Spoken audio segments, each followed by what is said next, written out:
मेरा नाम अनिकेत है और आज मैं आप लोगों को मेरे और मेरे परिवार के साथ बीती एक बहुत ही भयानक घटना के बारे में बताने जा रहा हूँ। मैं इस घटना में किसी भी तरीके का कोई भी चेंजिंग नहीं करने वाला।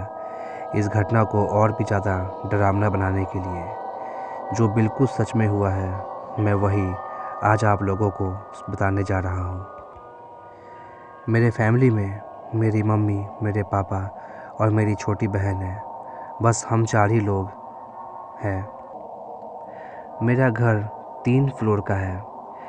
उस घर में मैं करीब 22 साल से रह रहा हूँ और अभी मेरी उम्र 25 साल है। इसका मतलब कि मेरा पूरा बचपन उसी घर में बीता है, लेकिन आज तक हमारे साथ कभी भी उस घर में किसी भी तरीके का पैरानॉर्मल घटना नहीं हुई थी।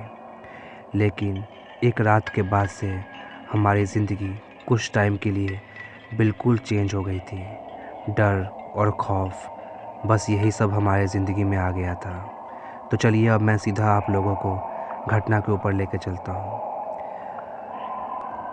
वो गर्मियों का मौसम था, लेकिन गर्मी अभी जस्ट स्टार्ट हुई थी। गर्मी तो थी, लेकिन बहुत ज़्यादा गर्मी नहीं थी। जैसा कि मैंने बताया कि मेरा घर 3 फ्लोर का है। मैं, मेरी मम्मी और मेरी छोटी बहन, हम लोग सबसे नीचे वाले फ्लोर पे सो रहे थे, क्योंकि उस रूम में एसी था। मेरे पापा वो ज़्यादा एसी में सोना पसंद नहीं करते हैं, इसके लिए वो फर्स्ट फ्लोर पे एक रूम में सोए हुए थे। रात करीब 12 बजे के आसपास पापा भागते हुए नीचे आए हमारे कमरे में। वो बहुत घबराए में थे। उन्हें घबराया हुआ देख के हम लोग भी डर गए। हम लोग जल्दी से उनसे पूछने लगे, क्या हुआ है, क्या हुआ आपको? लेकिन वो इतना ज़्यादा डरे हुए थे कि वो कुछ बोल ही नहीं पा रहे थे। मैं भागते हुए गया, मैं पानी लेके आया। मैंने उन्हें पानी दिया। पानी पीने के बाद कुछ टाइम में वो थोड़े शांत हुए। उसके बाद हम लोगों ने फिर से उनसे पूछा, क्या हुआ है? तब उन्होंने जो हमें बताया वो सुन के हम लोग भी बहुत ज़्यादा डर गए थे। रात करीब 12 बजे पापा सोए हुए थे। वो बिल्कुल गहरी नींद में थे कि तभी उन्हें ऐसा लगा कि कोई उनके पास आके बैठा है और उन्हें नींद से जगाने की कोशिश कर रहा है।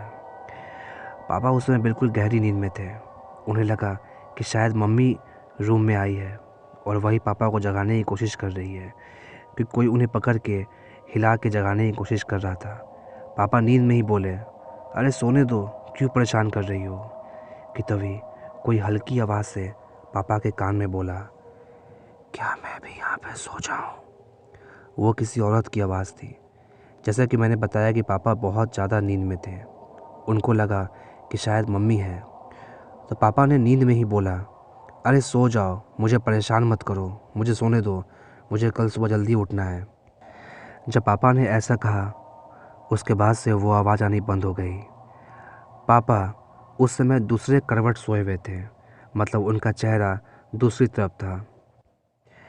जब उन्होंने उसे सोने के लिए बोल दिया, उसके करीब 3 या 4 मिनट के बाद पापा थोड़े से डर गए। डर इसलिए गए क्योंकि जिस कमरे में वो सोए हुए थे, उस कमरे का दरवाज़ा अंदर से बंद था, मतलब कि गेट अंदर से लॉक था। मम्मी और हम लोग नीचे वाले कमरे में सोए हुए थे। इसका मतलब जब कमरा अंदर से बंद है तो फिर कोई रूम के अंदर आया कैसे? अब पापा बहुत ही ज़्यादा घबरा गए थे, लेकिन चेक करने के लिए वो जैसे ही इस करवट हुए या इस तरफ पलटे, तो उन्होंने जो देखा वो आप यकीन नहीं करेंगे। उन्होंने देखा कि एक औरत उनके बगल में सोई हुई थी, जिसका चेहरा बिल्कुल काला था, आंखें सफ़ेद थी और उसके मुंह में कई सारे दांत थे जो उसके मुंह से बाहर निकले हुए थे। ऐसा लग रहा था कि वो कोई राक्षस है। उसे देख के पापा इतना डर गए, जैसे लगा कि डर के मारे उन्हें हार्ट अटैक आ जाएगा। वो औरत पापा को देख के ज़ोर ज़ोर से हंसने लगी।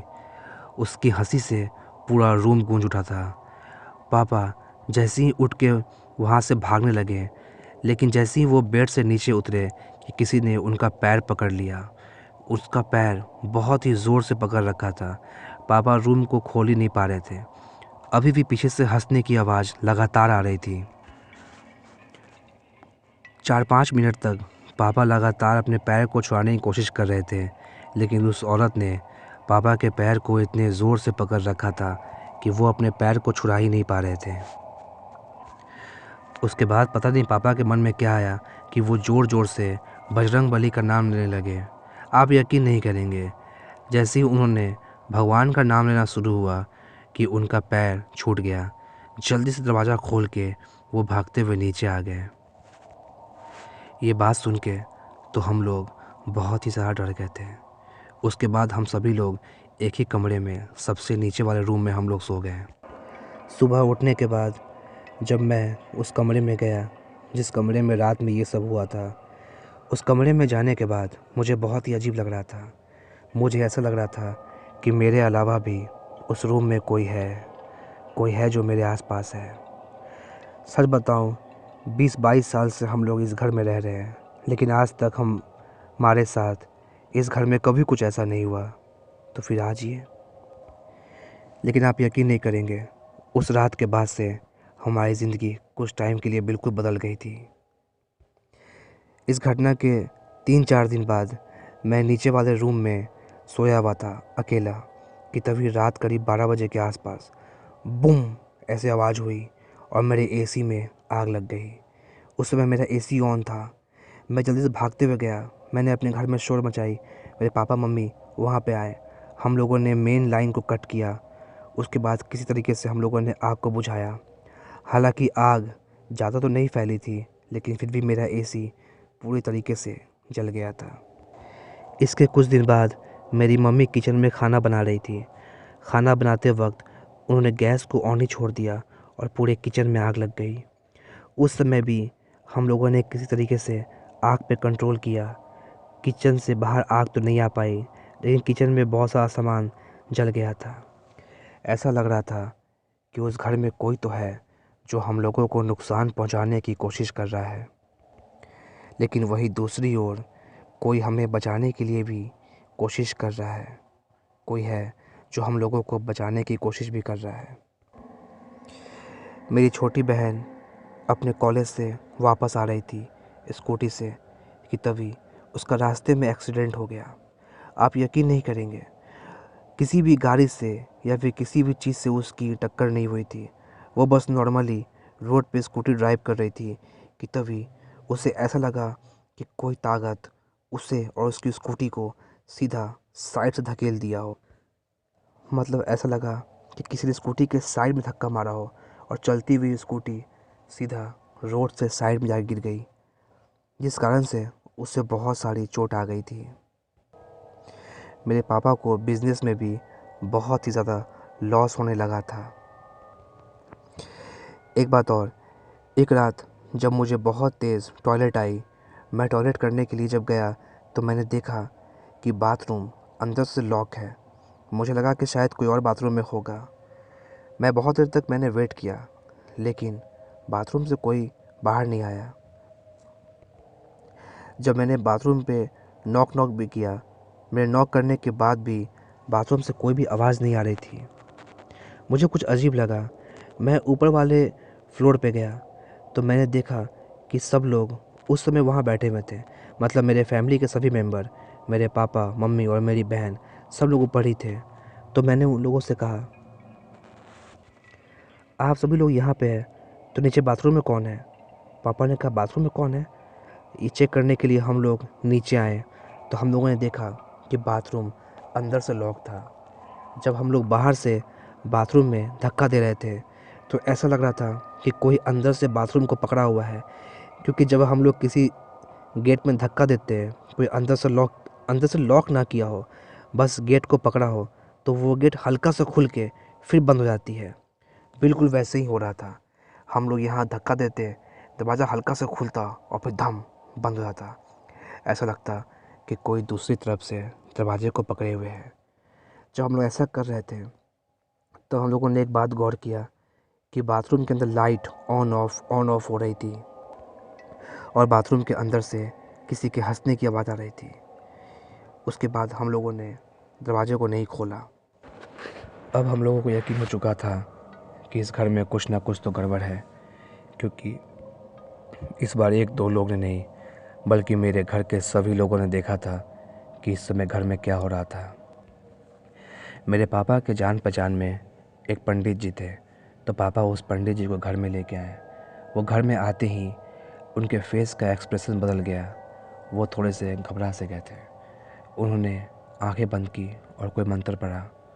उसके बाद उन्होंने कहा कि इस घर में हम लोगों को एक पूजा करवानी होगी और ये पूजा जल्द से जल्द करवानी होगी। पूजा की तैयारी की गई और पूजा को स्टार्ट किया गया। आप यकीन नहीं करेंगे, जब पूजा को स्टार्ट किया गया ना, तो उस समय बार बार कुछ ना कुछ गड़बड़ी हो रही थी। ऐसा लग रहा था कि कोई उस पूजा को रोकने की कोशिश कर रहा था। लेकिन वो पंडित जी काफ़ी ज़्यादा मतलब वो उनको एक्सपीरियंस था इन सब चीज़ों का। किसी तरीके से पूजा को ख़त्म किया गया। पंडित जी ने बताया कि जहाँ पे आपका बिज़नेस है, जहाँ पे आप बिज़नेस करते हैं, वहाँ के पास के किसी इंसान को ये बात पसंद नहीं आई, क्योंकि हमारी तरक्की बहुत अच्छे से हो रही थी। तो उसी ने पापा के ऊपर इस तरह का ब्लैक मैजिक करने की कोशिश की, जिस कारण से ये सब हमारे साथ हुआ। खैर, उन पंडित जी के बाद पूजा करने के बाद से हमारे साथ कुछ भी ऐसा नहीं हुआ। हम लोग अभी भी उसी घर में रहते हैं और उस दिन के बाद से हमारे साथ कुछ भी ऐसा नहीं हुआ। तो दोस्तों, आज की कहानी यहीं तक थी। और प्लीज़ यार, आप लोग सपोर्ट करते हो यार, और सपोर्ट थोड़ा कर दो यार। जल्दी से 500 सब्सक्राइबर पूरे कर दो। उसके बाद मैं आप लोगों को अपने लाइफ के बारे में कुछ बताना चाहता हूँ। मैं एक वीडियो बनाऊँगा, क्योंकि आप लोगों में से शायद किसी को नहीं पता होगा। चलिए मैं आप लोगों को थोड़ी सी बताता हूँ, थोड़ी सी बात। जैसे कि देखिए, पहली बात तो ये कि मैं किसी भी तरीके के सब्सक्राइबर को लेने के लिए या अपनी तारीफ़ करने के लिए सब बात नहीं बोल रहा। लेकिन आप लोगों में से बहुत लोग को नहीं पता होगा कि मेरे आइज़ में एक प्रॉब्लम है। जैसे कि मुझे 92% तक मुझे दिखता नहीं है। तो उसके बाद मैं ये स्टोरी बनाता हूँ, मैं कैसे बनाता हूँ, क्यों बनाता हूँ और क्या करता हूँ। अगर ये जानना है आप लोगों को, तो आप लोग 500 सब्सक्राइबर पूरे कर दें और कमेंट बॉक्स में कमेंट करें कि आप लोग को जानना है। तो मैं इसके ऊपर एक वीडियो बनाऊँगा 500 सब्सक्राइबर पूरे होने के बाद। ठीक है, तो मिलते हैं अगले वीडियो में।